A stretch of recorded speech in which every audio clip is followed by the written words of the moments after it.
Hey, I want to ask all y'all to forgive my appearance. It's been a long night. As you can imagine, getting messages from all over Afghanistan as to what is happening there. I'm really petitioning all of you to really pray for the believers there. There's so much that is going on and so much that is happening. We've lost all contact as of about 1 o'clock this morning due to the fact that if the Taliban finds any Western numbers or contacts in their phones, they will kill them on sight. It is what the Taliban has done before. It is what their modus operandi is whenever they find any believers. All believers in the country will be killed by the Taliban. They are not looking for converts at this point. They're looking for extermination of Christians. And despite what I just watched, one of the Taliban leaders in Doha just give a talk on the BBC, and I'm telling you, these people are full of lies. They have no plan for good for the country of Afghanistan. They only have harm and destruction in their path. And they will implement, they say that they are only implementing basic head coverings for women. It is a lie. They will institute total covering of all of the women's body and for it not to be seen, and eliminate women education throughout the country. This is an evil, demonic regime, and they are planning on exterminating the second fastest growing church on the planet. This is a time where I've had messages all night long from all over, people asking and pleading for prayer, pleading for intervention from the church here in the West, to be praying for them, to be holding them up, and to pray that the Taliban will fall and that they will not succeed in their plan to eliminate, again, the second fastest growing church in the world.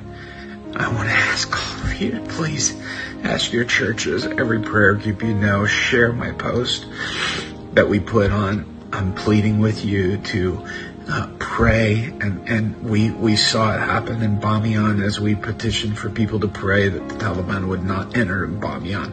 They did not enter Bamiyan by the grace of God, and so we need to see them not enter Kabul and to see it stopped and blocked. We also need to pray and uphold our brothers and sisters there who are going through such trauma and in fear of, they've already been persecuted so much. You have no idea how much they've already been through. People that every time when I was just there in January, working through so much pain of persecution from family. And so I want to ask you all to please be praying and get everyone that you can to pray for Afghanistan and for the church in Afghanistan. Again, we currently have lost communication with the believers there, but they will resume. I assure you, somehow, some way, we will find a way. Our government has thrown Afghanistan to the wolves. President Biden has thrown them to the wolves. And he pulled out everything you could see in my post on Instagram and Facebook, that he pulled out all of the support and therefore released and pulled out their backbone. And so with what had been set up before, which was working, the former administration had a working plan and it was in place and it was actually working. And so I'm heartbroken at the way that our government and the UK government have treated the Afghan government and the leaders there, and totally abandoning them, handing over and even withdrawing from them military support, and even withdrawing from the military weaponry that would have been able to help them keep things at bay. But the U.S. government, the President Biden this past week said that there's 350 military and police troops that are in Afghanistan that can overthrow the Taliban, which is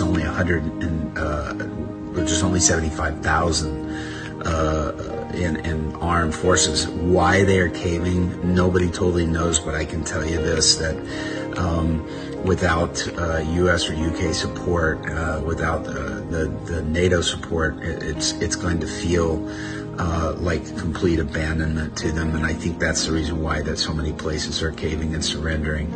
And so it's doubt. The only thing that President Biden has done is send in 1,000 troops just to evacuate our people and to leave the Afghans alone.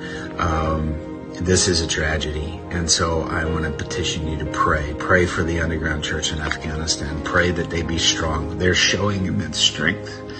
I can't tell you how blessed I am to see the strength in their heart. But pray that they withhold, and pray that they stand strong, and that they don't lose heart in this time, and that God will prevail. Jesus Christ is King of Kings and Lord of Lords, and we declare that. And I thank everybody for praying, and please keep holding up Afghanistan in prayer. We need that so much, and I plead with you to continue to pray for them. God bless you guys. Thank you.